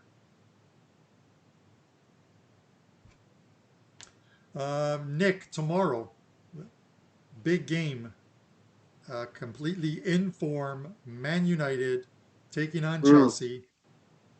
Any thoughts here? What is the last I looked? It was a pick on price, but shaded to United, right? They were minus 125 or minus Yeah, 130 on the pick and price. Still the current line. yeah. Yeah. Let me get the lines up here on a few games that we can discuss while we're watching this. But tomorrow's FA Cup game is Man. This is the three-way line. Man United is plus 140. Chelsea is plus 200, and the draw is plus 230. If you're betting the um, the Asian line on this game, United are now a quarter goal favorite Okay. plus 105. Chelsea is a quarter goal dog, about plus minus 125. I mean, United have been the better team since the restart. Chelsea's definitely looked good in games. United is, in my eyes, they look like the Europa favorite. They look very good. They finally are healthy. All the youngsters are playing very, very, very well. It's hard to go against them. I liked the pick on price just to save us on the draw. I'm guessing now that's closer to minus 135, minus 140 if they're laying a quarter of Yeah. a goal. So if that's available to you, that's a safer way to play with them. But I would say United is probably the side I would favor in this game. Although, of course, now that Chelsea's catching goals, it's anytime either one of those teams is catching goals, it's pretty hard not to look at it. But I still think United are the side I would play in that particular match. Yeah, I think it's a good game. I actually don't know which way to go on it, just because Yeah. it's being played again at Wembley Stadium, so it is a neutral stadium game, no fans, and um, you know Chelsea, although they had that game against, I think it was against Sheffield, where they looked absolutely terrible, losing 3-0. They're playing extremely well right now. This is just one of those games where when you get a couple teams that are in form, you just don't know which way it's going to go.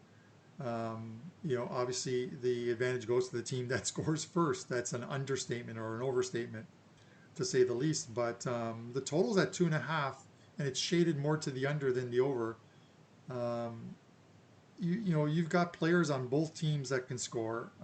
I just don't see how these teams are playing. A game like you're seeing, like let's say like with Verona right now, with like 7 guys in the box and defending. It's a game where I think there's some goals, and the over is like minus 106. So I may look to take the over, and then possibly hedge it in game afterwards. Yeah, anytime. I mean, the FA Cup's different than the league, right? But a lot of times when you see the better teams in the league, especially teams that can score, you see lower totals because they're good teams. They're what they're both good at doesn't have the advantage that it normally does against another weaker side of the league because they're both good at possessing the ball and they're both good at getting chances and they're both good at playing defense. So a lot of times you see lower totals on these type of games than you otherwise would versus like a 2.75 or a 3 if United or Chelsea were playing, somebody from the bottom half of the table.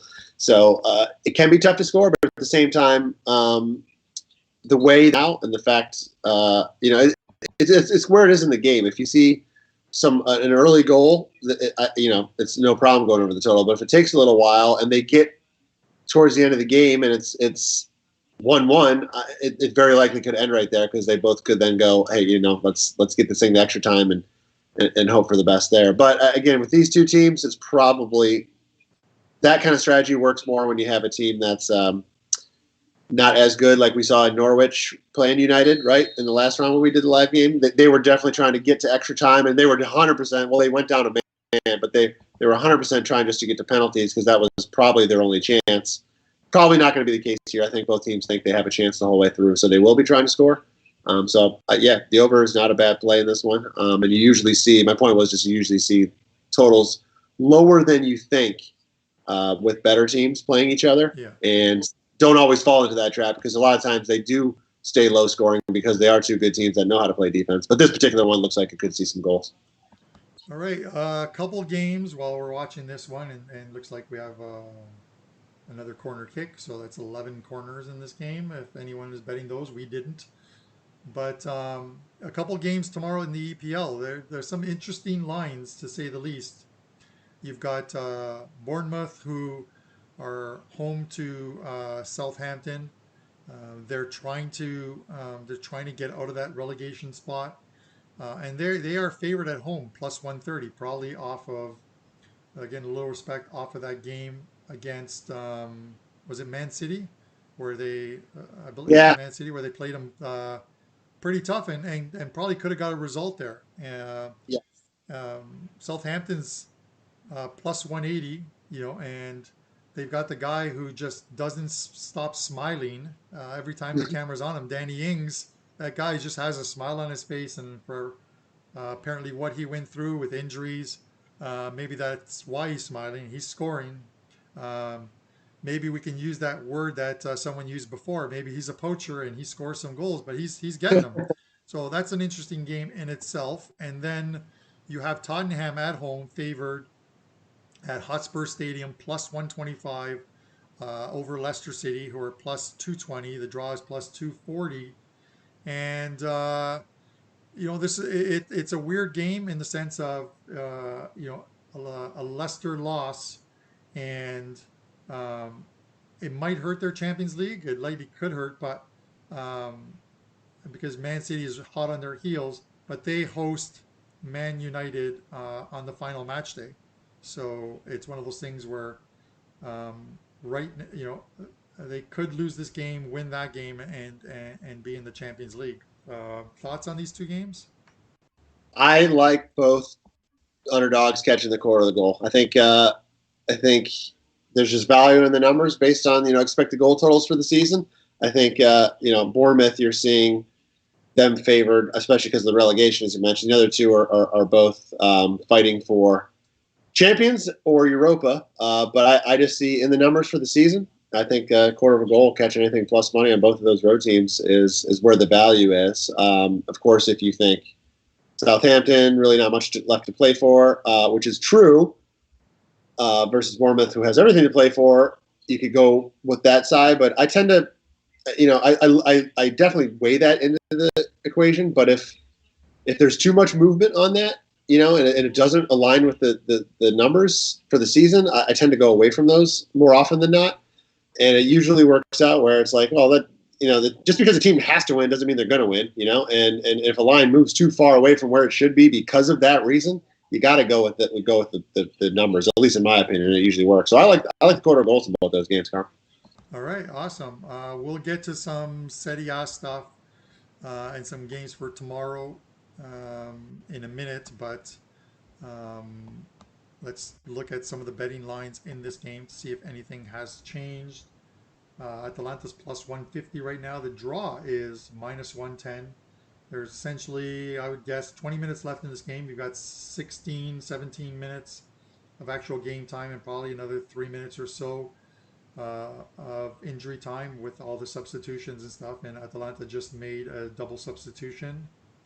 Or sorry, not Verona just made a double substitution. So we'll see what we get time wise in that.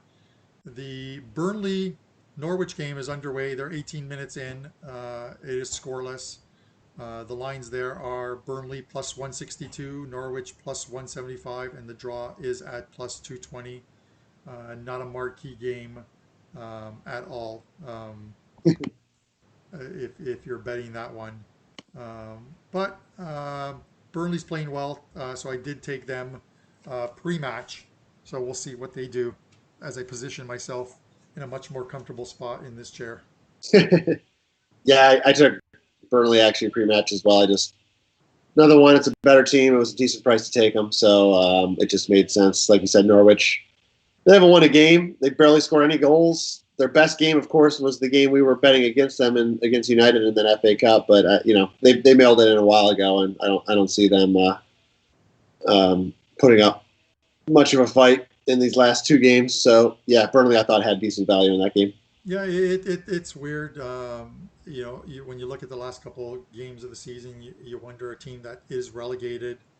They know they're going down, so do they play, um, you a looser game, and do they go for the win? But you know, logic, you know, they could, but logic dictates that it, you know, if they wanted to win, they should have tried to win 5, 6 weeks ago, or when they needed the points, not now when it means nothing.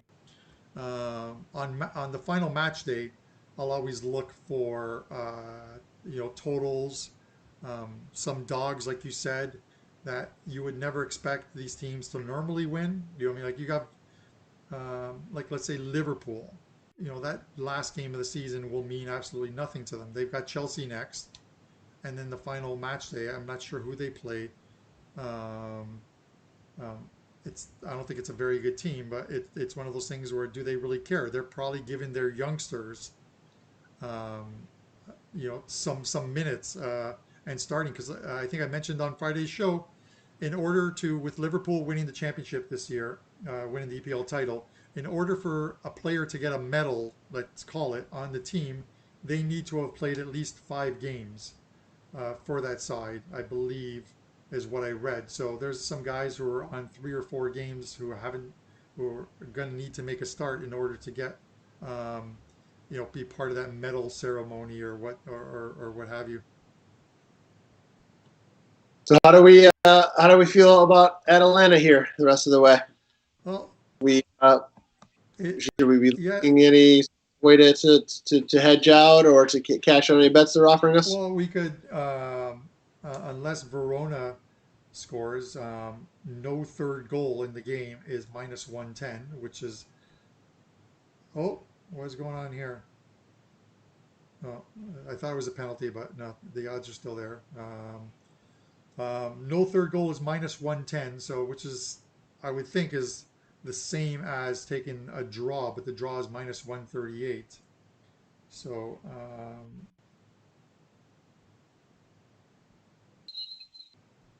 okay, so Zapata is now coming out for Muriel. Zapata just missed the left post, as you can see. I don't know if you saw it. So, So, uh, Muriel's coming in with the rugby headgear on, so to protect themselves. So on the Zapata props, we'll win one, lose one, but we'll essentially break even on those because one was -163 that cashed, and then the 2 goals or more um, plus 250 doesn't cash. So one obviously covers the other.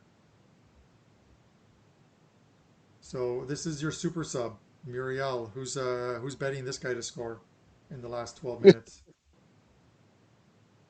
do they offer player props like that in the? I'm not sure if they offer them in game or not.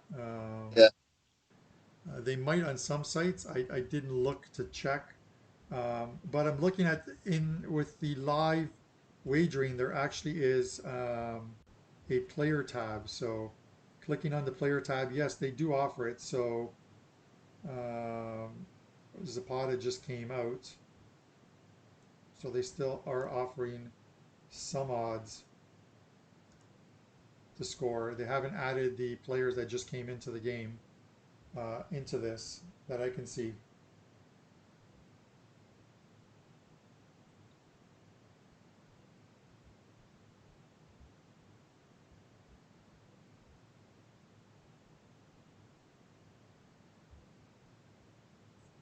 Uh, Oh, so you have uh, oh, Papu Gomez is plus 700 to score. So um, that would be great if you're taking him.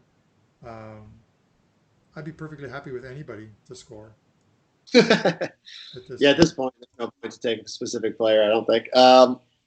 Couple good chances there for Atalanta. Muriel got out quickly, fresh legs, got out in front of everybody, and that first touch was just a little too far. Otherwise, I think he might have got one there. Yeah, I see the if there's not an injury on the field, it's actually the referee.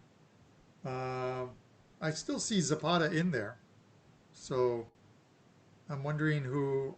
It sounded like it was supposed to be. They announced Muriel for Zapata, but it looks like it was Muriel for Upski, Malinovsky. So the Zapata prop is still in play. very good.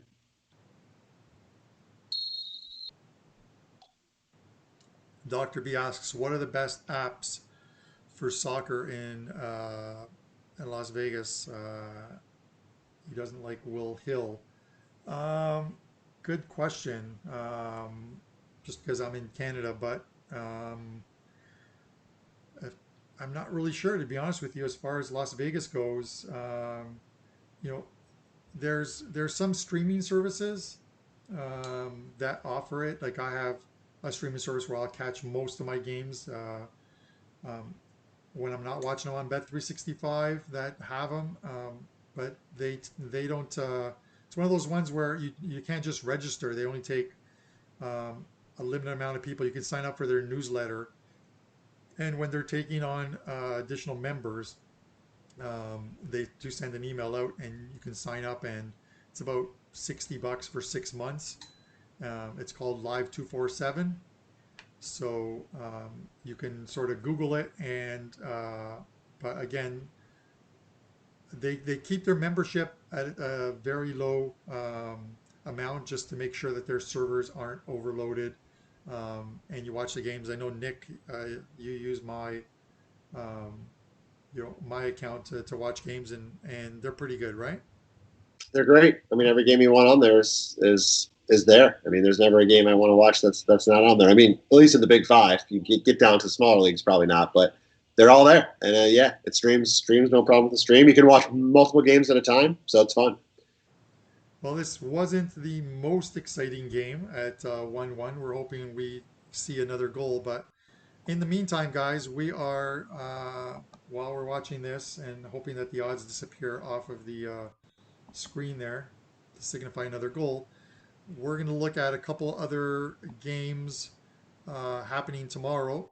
Nick, I'm going to throw some at you, and then ones where I might have a bit of an opinion on as well too. But let's look at. I think I discussed this one yesterday. A relegation battle. 3 points, very important. Genoa, Lecce. Genoa's minus 120. They were minus 110 yesterday, so they're up 10 cents. Lecce is plus 290, and the draw is plus 280 in that one. I like Genoa. I think you were you on the over in that game? Think we'll see some goals, some bad defenses. Yeah, I think with bad defenses and the fact that Lecce's going there, they need to score. A point does them no good. This is the team that is directly in front of them. Beating them gets them flips the positions and puts Genoa in a relegation position and Lecce safe for another year. So they got that big win against Lazio, 2-1 a couple games back, and then they were blown out. Or no, Lecce were blown out. Sorry, Genoa were blown out midweek against Torino. So again, teams not very well defensively. You look at some of the exact scores and you see the 2-1s are paying a lot better than some of the other score lines. So they figure there's going to be some goals in this game. The over, if you're looking at 2.5, it's at minus 163. If you're looking at the actual game total, over 3 is plus 101. So you're getting plus money on that. But I do see goals in this game. Yeah, I anytime you got bad defenses, it's hard to argue against the over. Lecce's, I mentioned it yesterday, is the worst worst team defensively according to expected goals in all of the Big Five. So they're just not a good side Yeah.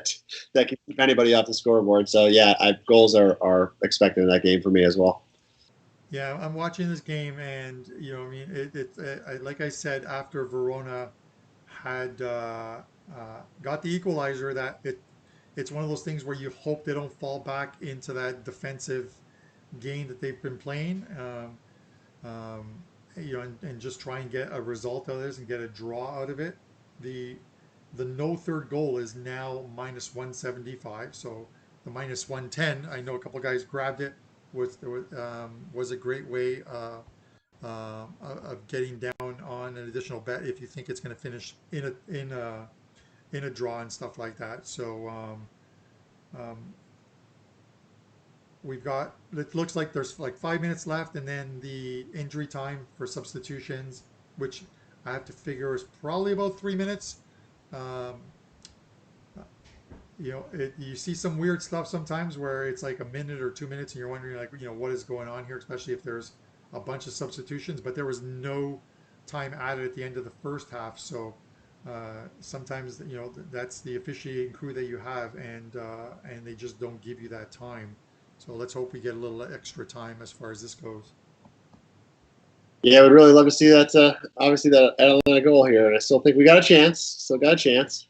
They've had a couple good looks, but got to hold our breath on this one. Yeah, at this point here, I would be happy with either team scoring.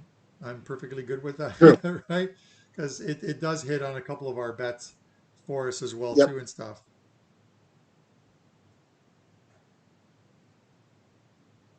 Um, Another play that a game for tomorrow, which is I think a fairly big game. Just as far as um, you know, top teams in Italy, but you've got Roma at home playing against Inter. Roma is plus 200, the draw is plus 260, and Inter Milan are plus 120. Milan come off a 4-0 win in midweek, and the total in this game is at three, minus 106, 107, somewhere around there on the over. Thoughts here, Nick? That's a tough one for me. Milan has been the better team. Roma is tough at home. I personally was going to stay away from that one just because I wasn't feeling the side or the total. But it's definitely going to be a fun game, I think, to watch. They're both solid teams. I think Malone, excuse me, Milan has been the better team. But personally, I was going to stay away on that one. Yeah, I tend to agree. And I thought obviously odds makers sort of think the same thing at making Milan plus 120 to win. That I think they're the better side. They have more quality in the side. Uh, you know, Roma, even in their wins, seem to struggle. You know what I mean? So, and looking at these, the total lands right on three. Exact score wise, it wouldn't surprise me to see something, in that 2-1 for either side. I mean, 2-1 for Inter is plus 850. 2-1 for Roma is uh, uh, plus 1,000, so it's 10-1. And it's one of those games where in the second half, if the score is knotted at one, you're gonna get an offer on either one of those results at a profit. And the longer it goes, there may only be one more goal in that game. So um, I may take a chance on that. I probably should jot it down now. 2-1 each way at plus 850 and plus 1,000. So um, this game just seems to have slowed right down. Sorry, we don't have more Yeah. action to talk to you guys about on this one, but it's just one of those ones where sometimes it's just not there.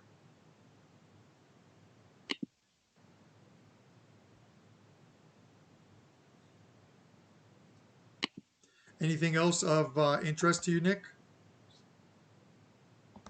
For tomorrow, Yeah, tomorrow or today. I think I did touch on the MLS game. Let me just bring up the odds on my screen for that one. The MLS is back tournament. There are a couple games tonight. Portland Timbers and the Houston Dynamo, and then we'll talk about the bigger one. LAFC is minus 154. LA Galaxy plus 375. The draw is plus 300, and the total in this game is at 3.25. So it's 3.5 minus 125. Yeah, we talked about the LAFC game, right? And the fact that those games produce a lot of overs. LAFC looked, they fell behind quickly to Houston that first game, but when they that second half, I mean, they really just dominated, and they honestly came back, they drew, but they very easily could have won that game. It's hard to bet against them. The Galaxy on that side, though, they looked really good in their game. They were unlucky not to get a draw, because actually I think they were the better team. They had the better chances. So I think goals in that game is likely. The Houston side, I think, has some value. I think they played well, other than the second half, I guess, against LAFC, but they were able to draw against them. They put up decent numbers in the first half. Portland really didn't do much for me at all. I know they ended up winning. Or did they end up drawing now? I can't remember. I thought they won. Did they end up winning or drawing? They did. They beat the Galaxy. Yeah. So I like, but I think the Galaxy were the better team in that game. So I actually kind of like Houston in that first game, but I'm on the over in the second game. Yeah, I talked about the extra time. There's been 8 substitutions. It's usually 30 seconds per substitution added to the clock, which would have meant 4 minutes. They only put 2 minutes up. So this game literally has 1 minute left in it. It's one of those things. Again, it's the officiating crews, and in a game that's 1-1, you really want all the time on the clock, but they're not giving it to us. So that kind of and usually you see and a fantastic opportunity to make it 2-1 is missed. He misses the far post here. So this will finish at 1-1. Unfortunately for us, but 4 shows. We did make money for the charity. I think that's all that matters at the end of the day. We apologize for not having a bunch of winning wagers for you guys today, but we will have some obviously moving forward next week. Yeah, that was one good last chance there, but that looks like, as you said, that's probably going to be it. Verona just went back and they played good defense. I was worried about them full time for a reason. They're a tough team to beat, but I still think Atalanta was the better team in the game, had more chances. Probably they had several chances where I was like, Yeah. So I'm not unhappy with the side we chose. Obviously unhappy with the result, but I think we were on the right side. Just didn't work out. No, it did. For lack of a better word, we'll use the phrase, well, that blows. But with that said, I'm looking at, for you guys, and I want to thank everyone for following along as well, too. I'm just looking at the other scores in the games. That Burnley game is extremely boring, but Norwich got a red card, though. Red card to Norwich, so that sort of aids thing. Next week's show, with soccer dwindling down, of course, on Saturday, not the most exciting games, but it looks like Saturday's game will likely be another Serie A game. We have a few choices there. There's 3 games, one at 11:15, same as this one at 1:30, one at 3:45. I will say that I prefer that we do the early game. It just allows, any of you guys who like to follow and bet to get some early action in on the show, but also get our thoughts on some of the late games so you can get some wagers down, but also enjoy your Saturday. Nick has a young newborn. I know he needs to give his wife some time off and watch some of the games without being in the chat, so I appreciate him being here. And Nick, what do you think? 11:15 Saturday? Yeah, that we can make that work. Not the most sexy of teams, but it doesn't matter as long as there's money to be made. We'll try to find it. Yeah, and just remember, follow the channel. Obviously, so you get the updates on the show. But we very well may do a weekday one, an evening one with one of the MLS 8 o'clock games. Um, so if we can't do a weekend one, we might do a weeknight game if Nick can do it.